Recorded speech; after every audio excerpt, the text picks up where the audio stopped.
आता गाड्या काढा, आता फाईन नाही होणार आपल्याला. आता गाड्या काढा लोक.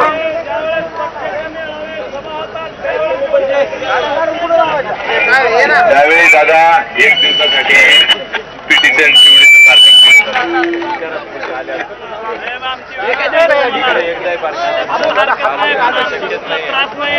बंद झालेला आहे म्हणून तुम्हाला चालू केलाय साहेब.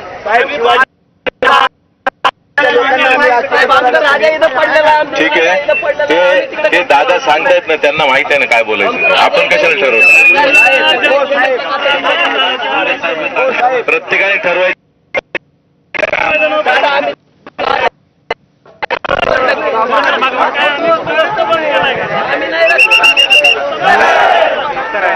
हे दोन्ही रस्ते बंद आहेत. बंद नाहीत का? अरे भाई मी इथं सोडू का मग?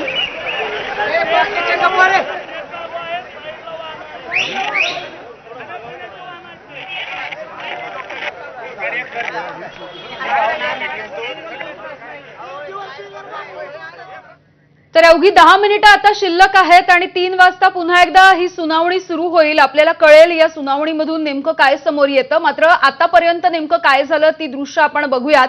एकीकडे आझाद मैदानावरती जरांगे पाटील यांचं उपोषण सुरू आहे. आजचा त्यांच्या उपोषणाचा 5वा दिवस आहे. दुसरीकडे आपण हा सीएसएमटी स्थानकाचा आणि आझाद मैदानाच्या बाहेरचा परिसर बघतोय, जिथे आंदोलकांच्या गाड्यांची प्रचंड गर्दी झालेली होती. या सगळ्यांना या गाड्या इथून काढण्याच्या सूचना देण्यात आलेल्या आहेत. आता मराठा आंदोलकांपैकी असणारे गंगाधर काळकुटे या ठिकाणी बोलत होते आणि त्यांनी सगळ्या या आंदोलकांना सूचना दिलेल्या आहेत की सगळ्यांनी आपापल्या गाड्या काढायच्या आहेत आणि मुंबईच्या बाहेर वाशीच्या दिशेने घेऊन जायच्या आहेत आणि तिकडे थांबायचंय. केवळ अन्नधान्याच्या गाड्या ज्या मोजक्या असतील त्या या ठिकाणी थांबवण्यासाठी पोलिसांकडून परवानगी दिली जाऊ शकते. मात्र या सगळ्या आंदोलकांना वारंवार विनंती केली जाते की तातडीनं या सगळ्या गाड्यांमुळे जो रस्ता अडलाय तो रस्ता मोकळा केला जावा.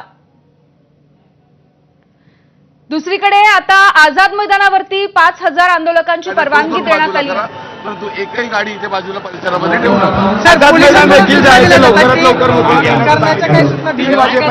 मैदान देखील मोकळं करण्यात आहे. त्या संदर्भामध्ये दादा सांगा. वीरेंद्र पवार